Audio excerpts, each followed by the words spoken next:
Honda and GM are forming an alliance for the North American market called Gundam. Just kidding, but not unlike Gundam, this alliance is to focus on production efficiency, self-driving, and of course, electrification.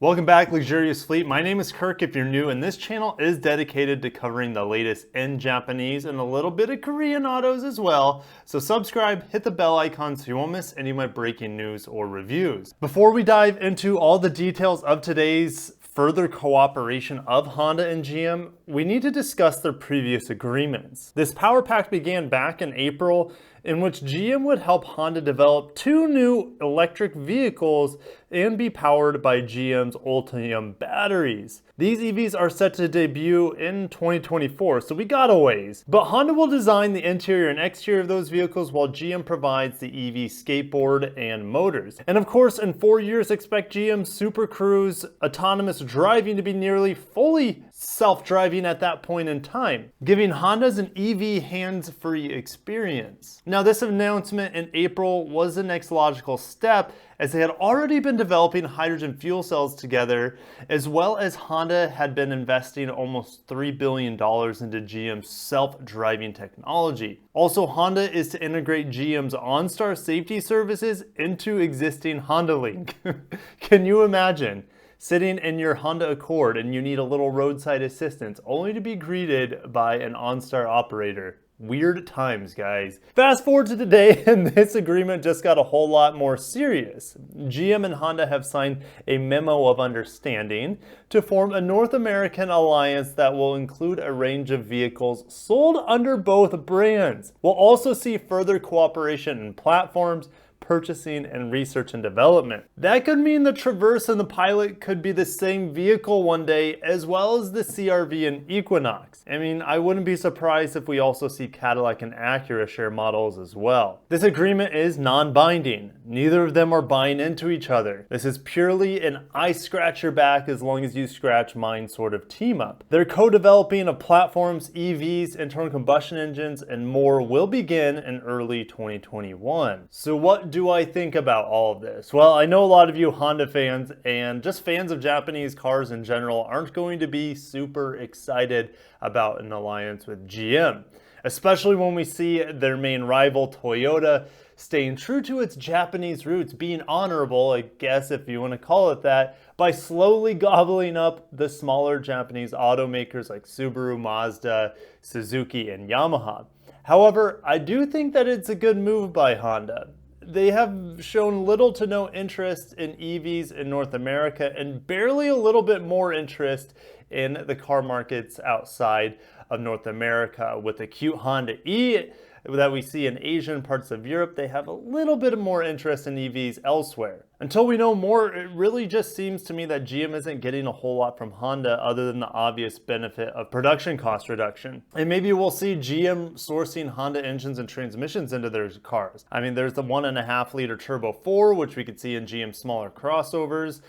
We have the 2 liter turbo 4 cylinder with over 250 horsepower in many Hondas and Acuras, and that might also be seen, let's say, in a future Traverse or even maybe entry-level Cadillacs. And how about the other way around? Maybe Honda finally gets their first V8 and their first rear-wheel drive platforms. I'm not holding my breath on that though. What about the luxury brands Cadillac and Acura? Could Acura share its upcoming Type S engine, the 3 liter turbo V6 with over 350 horsepower with its 10-speed auto as well? I feel like anything is on the table at this point, but I really hope Acura keeps that gem of a V6 to itself to keep it unique. I mean, the Acura needs to have as many advantages as they can at this point in time. And in regards to Cadillac, GM clearly wants to electrify the entire lineup by 2030. GM also plans to sell 1 million EVs in North America and China combined by 2025. I could easily see an Acura badged Cadillac EV or 2 by 2025, and maybe that's what the original agreement back in April was about. Rebadged Cadillac EVs as Acura EVs, who knows? And of course, autonomy must be mentioned, as Super Cruise will probably be seen in Honda and Acura vehicles and renamed as something else, maybe Honda Pilot?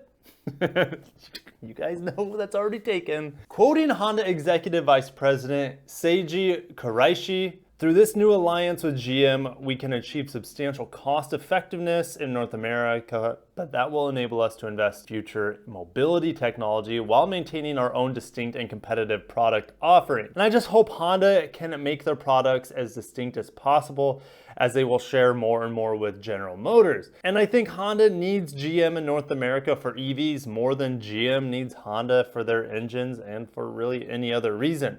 For GM, aligning with Honda allows them to lower their costs, which will only go up for any automaker at this point in time. As well as I've said on the channel before, guys, as costs continue to rise, the automotive world will continue to shrink. This seems true mostly for legacy automakers as they team up to reduce costs to weather the EV and autonomous revolution.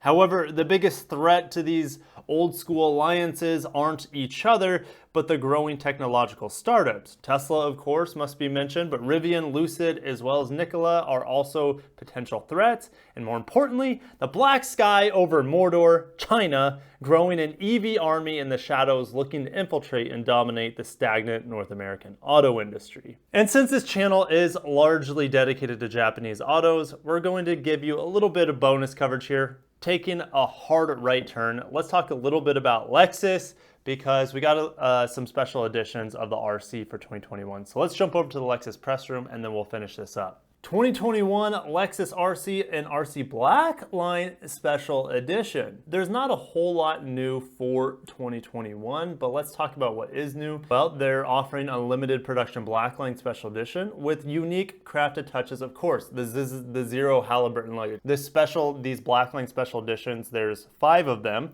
We're still waiting on the last one, and I didn't expect the RC to get the Black Line. I thought it would have been the IS, but it makes sense because the IS isn't even out yet, and it's a brand new car. They don't really need a special edition for the brand new 2021 IS, or I should say brand new refreshed, wink wink, 2021 IS. And we'll see the last one as the UX, at least that's my expectation. Last one is the UX here before the end of the year as a last Black Line Special Edition. And guess what? Standard blind spot monitor with rear cross traffic alert and heated exterior mirrors. So I've never seen an RC without those, so they're just making it standard, really getting rid of the base package essentially.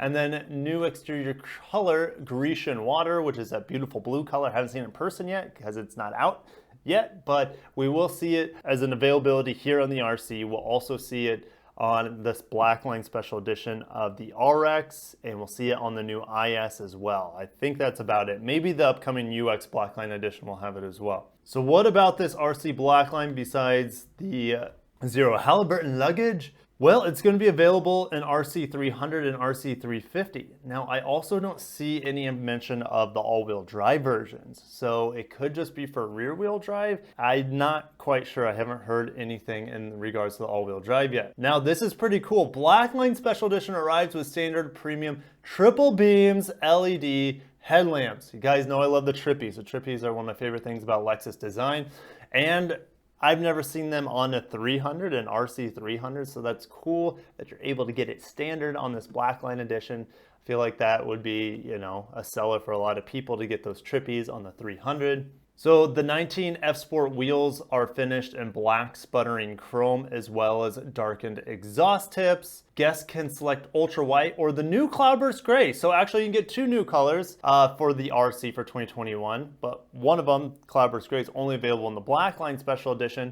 And I don't see any numbers on how many are going to be available, where on the RX, I believe it was 1,000. Cloudburst gray is a new color. I think it's supposed to be replacing Nebula gray, and from the pictures it looks like Nebula gray or maybe a much darker version of liquid platinum. So until I see it in person, I can't really comment on what it looks like, but based off the picture, it looks like Nebula gray. On the inside, there really aren't any changes, but you get black Nulux, which is the synthetic leather, which we see on all F Sports, accented by silver colored stitching.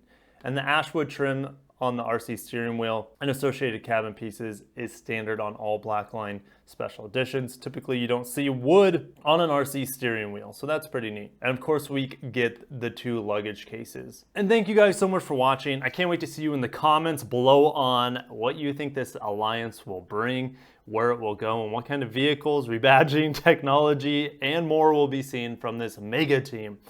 I honestly do not know whether to be excited or scared of this sort of alliance, but time will tell, as always.